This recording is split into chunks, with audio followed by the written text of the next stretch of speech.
Non, tu crois? Il a dû sûrement utiliser un putain d'effet pour me défoncer. Dans 2 minutes, t'avais tout prévu? Et va nous conduire tout droit au 3ème plugin.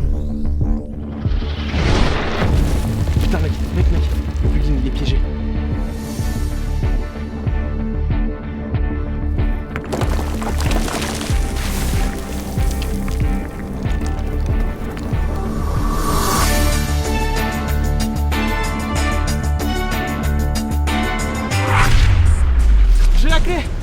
J'ai la clé Alex, tu m'entends?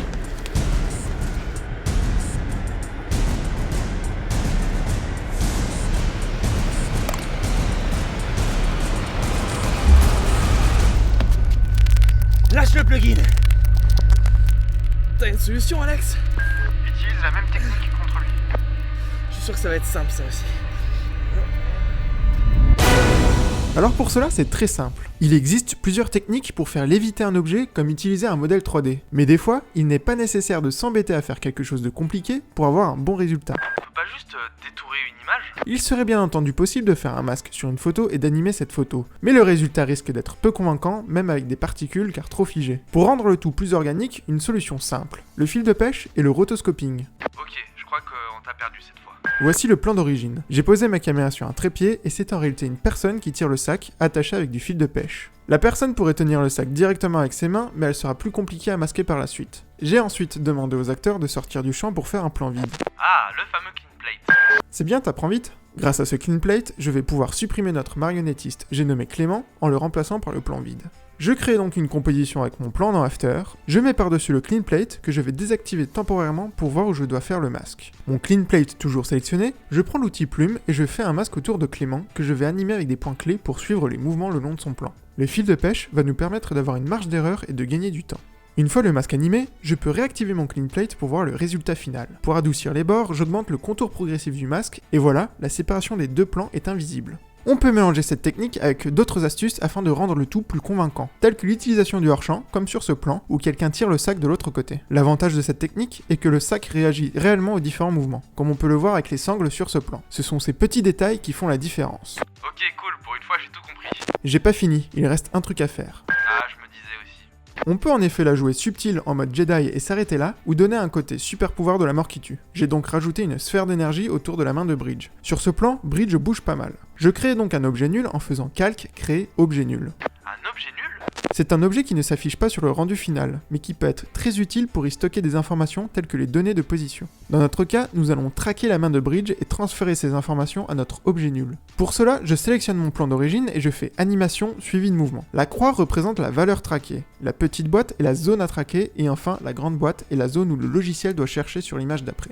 En gros, si le point à traquer bouge beaucoup entre deux images, alors il vaut mieux avoir une grande zone de recherche. Mais plus la zone est grande, plus cela prend du temps. Il est bien d'avoir dans la zone à traquer des repères visuels pour se faciliter la tâche. Moins la zone a d'éléments uniques, plus il y a de chances que le tracker décroche. Il est également possible de traquer la rotation et l'échelle. Pour cela, il vous faudra 2 points d'accroche. Mais pour cette situation, nous avons besoin que de la position. Une fois mon tracker mis en place, je lance le suivi et je laisse faire tout en faisant attention que mon point ne parte pas à la dérive. Si c'est le cas, je peux stopper le suivi, revenir en arrière jusqu'au décrochage, remettre le point comme il faut et relancer le suivi qu'à partir de cet instant. Petite astuce, si votre zone de suivi s'apprête à sortir du cadre mais que vous avez toujours besoin de traquer, alors il suffit de rester appuyé sur la touche Alt et de déplacer la zone sur un autre point d'accroche. Une fois mon tracking terminé, je vérifie que ma cible est bien l'objet nul et je clique sur appliquer. Voilà, on peut voir que l'objet nul suit le mouvement de la main. Ah oui, c'est plus précis qu'à la souris ça. Je vais maintenant créer un premier solide et appliquer un masque avec un léger contour progressif. Je baisse son opacité à 59% et je mets le mode de fusion en écran. Je duplique ce solide et je rajoute un effet de bruit fractal dont j'anime l'évolution le long de mon plan pour simuler une énergie. Je change le mode de fusion en luminance de silhouette.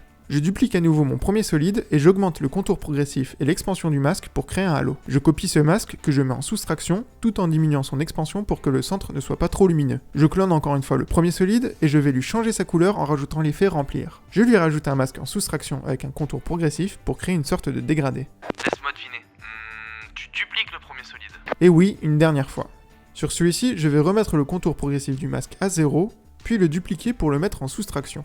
Dans les paramètres, je vais diminuer l'expansion du masque. Je me retrouve ainsi avec un anneau. Je rajoute l'effet contour brut, dont je change les paramètres et j'anime son évolution le long du plan. Une fois l'animation faite, je peux le mettre en addition pour le faire ressortir un peu plus. On commence à avoir un résultat sympa. Je peux également rajouter un effet d'opacité aléatoire sur mon orbe, halo et anneau afin de donner l'impression d'avoir une énergie instable. Je crée enfin un calque d'effet sur lequel j'applique une teinte verte et je rajoute un masque à contour progressif de la taille de ma sphère. Je mets le mode de fusion en lumière crue. Ceci va donner l'impression que la sphère dégage de la lumière. En bonus, on peut rajouter un footage de poussière que je vais déformer avec l'effet CC Lens pour donner une orbe que je vais placer dans mon cercle. Je mets ensuite le mode de fusion en écran pour me débarrasser du fond noir. Voilà donc ma sphère d'énergie au complet.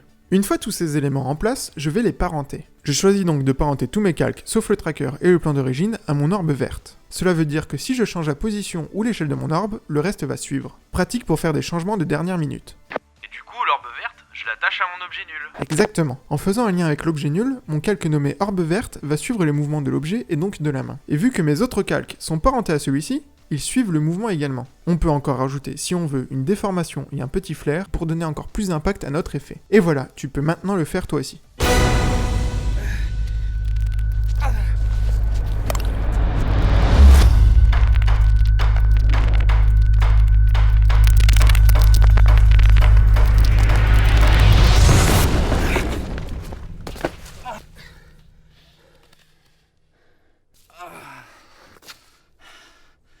Pour qui tu travailles, bordel? Et c'est qui cet hologramme? Attends, il t'a vraiment rien dit?